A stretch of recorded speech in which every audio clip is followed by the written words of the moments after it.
Overlord is a very strange concoction because it is a war movie, but it is a horror film. It's an action movie, but it's also a drama. It's got a big heart. It's actually very funny. It's all these bizarre things in one package, and I think Julius approached it from a point of view that allowed me to see they could all coexist.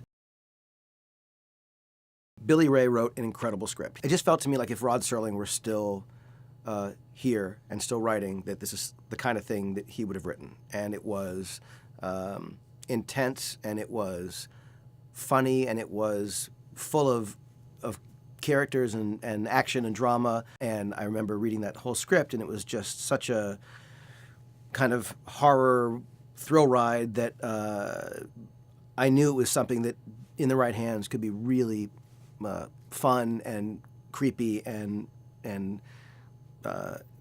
bizarre. And I love the vibe of it, and I love the characters in it. And so it was, it all just started with that script. Then Lindsey Weber and I developed it with Julius Avery, the director, and I think he's really done an incredible job.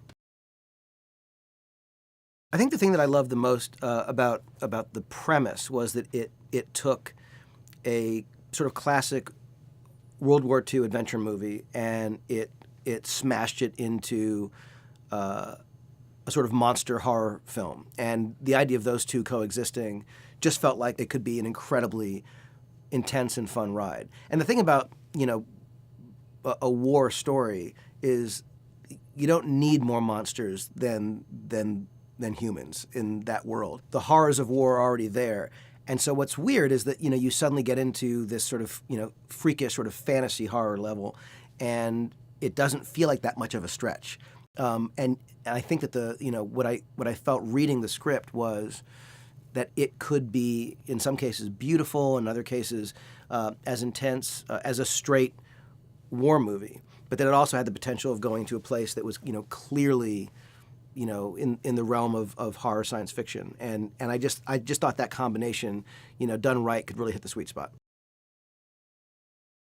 I think one of the things that we try to do at Bad Robot on genre stories is tell stories that are as much about the people and the characters as possible, but they often go into places and things happen that are clearly impossible, clearly extreme, clearly horrific and freaky and bizarre. And while not everything we do, has monsters in it, this one does. And I feel like monster movies are great and best when you believe the situation, you believe the characters, you're truly invested, and you get something that is, while rationally impossible, because you love the characters, because you relate to them, you believe the world, you believe the situation, and it's that much scarier. What I loved about Julius's approach to the movie is that he looked at it as if it were a mission movie, a war movie, that goes to a place that is really freakish and really scary. He really got the feeling of what the opening needed to be to set the table for then what becomes, I think, an incredibly bizarre, creepy, and freaky film. But I love that he was coming into it from a place that I'd want to keep watching it just, as a war film, as a thriller, as an action movie.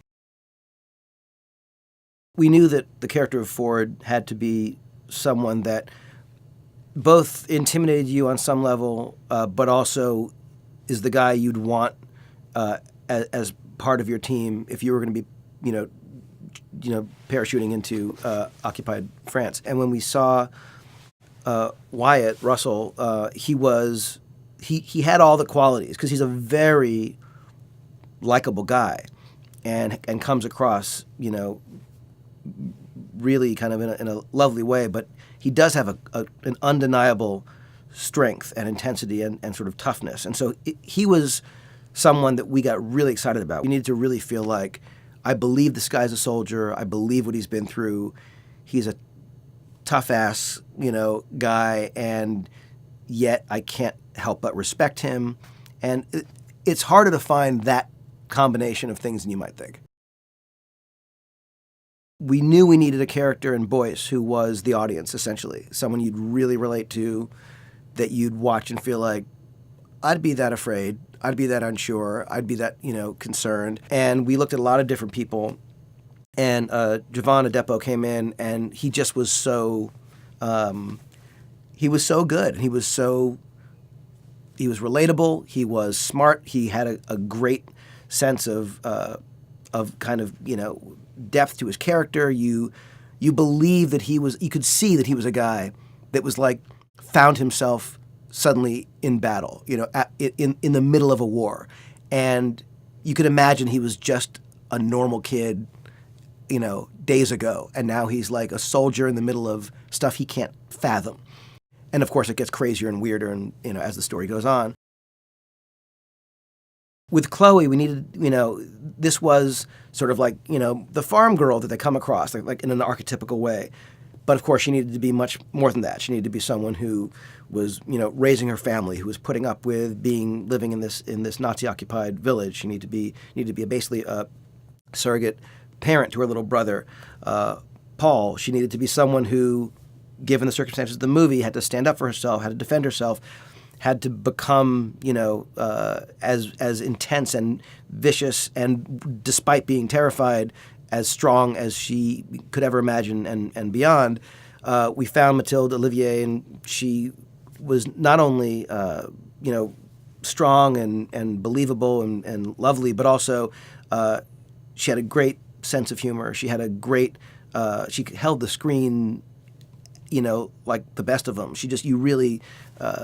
I think she's someone who just sort of commands the screen, is great to watch. She's an amazing actress, French actress. The villain is sort of famously always the most fun character to play, and I think that Pilou, he takes on this character of Waffner in a way that is,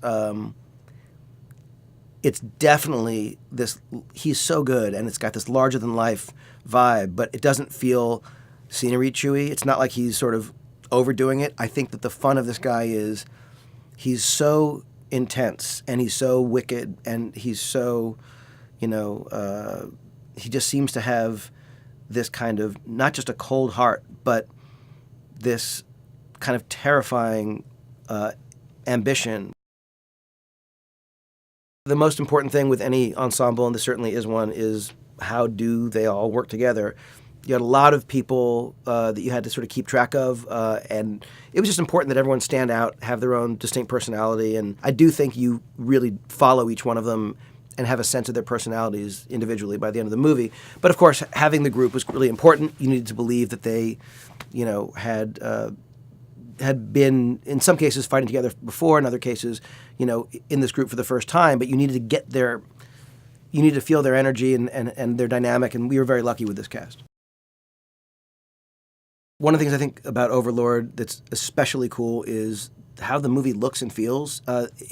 It's got I think a big and beautiful production vibe, and part of that is like the set designs that John Henson did, and some of it is the fact that we were on these really awesome locations. The village that they go to, Ciel Blanc, which, while it was a set that was built, has, I think, an incredible look and feel to it. And when they go into the lair underneath the church on the hill, what you find down below really is creepy and terrifying, kind of maze of labs that you find underground. I just think it was beautifully built, incredibly done, and wonderfully shot. So I think we're really lucky that the production looks as good as it does on a movie that is as scary and genre specific as it is.